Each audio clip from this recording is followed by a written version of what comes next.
2 million men and women, an overwhelming and statistically absurd ratio of whom are people of color, are locked into cages like animals. We call these cages prisons. Listing out the causes of our pain could obviously go on and on and on. Sickness, oppression, broken relationships, addiction, betrayal. It doesn't stop. Being a human being is a painful endeavor. And we have this thing in us, compassion, where we want not only ourselves to stop suffering, but we want other people to stop suffering as well. But it's just like built into the fabric of human life, it seems like. We're eventually in this episode going to get to some conversation about what we can do about all this, both in ourselves and for others. But I also think listening is important. Seeing and hearing stories other than our own can actually open the heart. And opening our heart to the suffering of others can be painful, but it's important. So we're just going to hear a few more stories before we get into a conversation about how we can respond. My name is Marilyn Gunn, and I'm the founder of the Community Kitchen Program of Calgary. This program is a program that strictly addresses one issue in our city, and that is hunger and food security. We always think that there is enough food, and we don't realize how deep poverty is. And I'm going to ask a question. Do you know what your neighbor had for breakfast, lunch, and dinner yesterday? Do you know, can they afford it? Do you know if their fridge is full? So as you can imagine, not many of us know, and I don't think we have any way of knowing. But poverty is in our own backyard. The one I want to really discuss is the poverty of the working poor. I have a story. We have a program called Tummy Tamers, and it goes into the city of Calgary parks. And there we help feed children who are either latchkey children or from families that are struggling financially. But as we fed these children, this mom had brought her little girl. And this little girl was sitting there eating, and she gulped down every bit of food.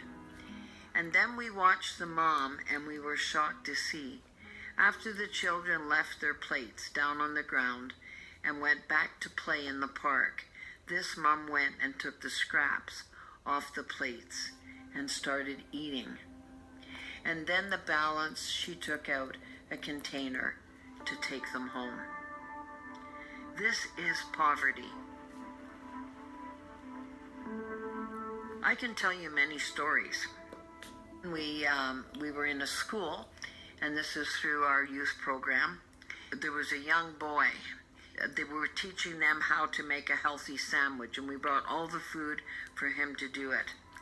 And this young boy, he made a sandwich, and while every other child in the class sat down and just started eating and was so happy and so content. Look I've made this great big sandwich. And you know what? He didn't. He took a piece of paper out of his loose leaf and started wrapping the sandwich up. The two teachers went over and said, "What are you doing?" And he said, "You know what?" He said, "I have to bring this home because we don't have anything for supper, and I can share my sandwich with my mom and my sister."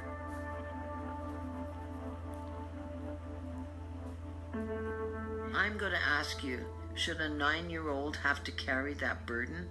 That's a burden. We were out talking to a group of people, and when I would go and talk, I would always bring some food. And these were seniors I was talking to down in an area of our city that's known for poverty. And I brought cupcakes, real fancy cupcakes, and their eyes lit up. And this one lady just took a nibble, and then I saw her take her napkin and wrap it up and put it in her purse. And then she went up to get another cupcake, took a bite, wrapped it up, put it in her purse.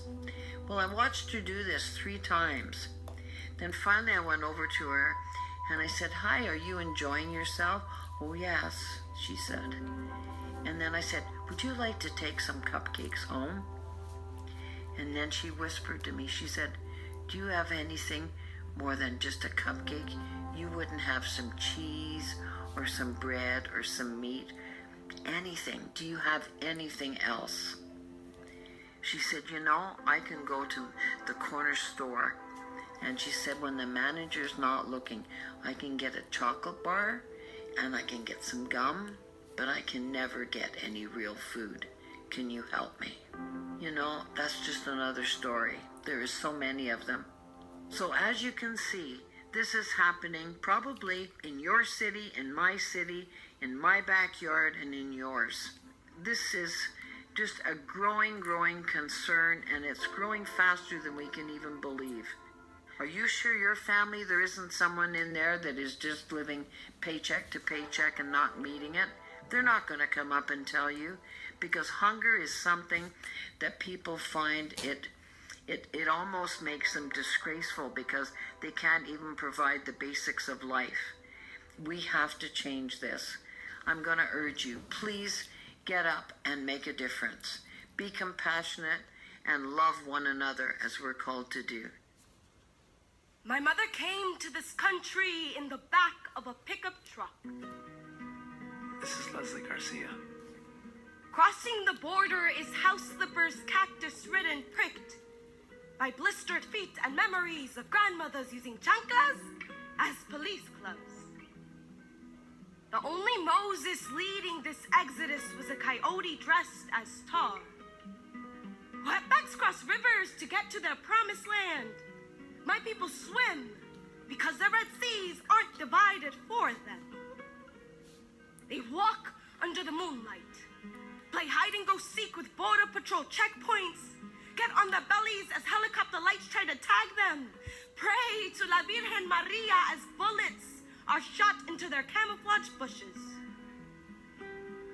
Different frontiers tell different stories, yet they all remember that old immigrant saying, I prefer to risk my life crossing the border than to lose it in my country with my hands on my lap. We cross borders because the fear of home is greater than the fear of crossing death. In the rivers, they saw the bodies floating like bigots yelling, go back to your country. In protest, they chose to float face down. Lungs collapsing. In themselves, they found fear. A fear that made them play follow the leader as they climbed mountain tops, past volcano ashes and serpent back roads. And when they finally reached the top of the mountain, they saw the city lights shining. Allí está America. There is America. Yet freedom, like those lights, is a mirage miles away. How none of us are native to this land, but we all have a common ancestor with empty pockets and a compass seeking shelter. We're aliens to the aliens. We're wetbacks after crossing rivers, yet your reflection shows your ancestors crossed oceans of history textbooks claiming this country was founded on the trail of tears. Bloody footprints the color of the American flag. Heat has always been home, but now it's a reminder that freedom is only a first-degree burn. And first-degree murder is legal when the killers wear badges and the corpses carry minority cards. We have always been mourning doves willing to settle in any place where there is refuge for family. Marias carry their holy children in swaddled cloths in wombs that beat too heavy. Jose's traveled to foreign countries working construction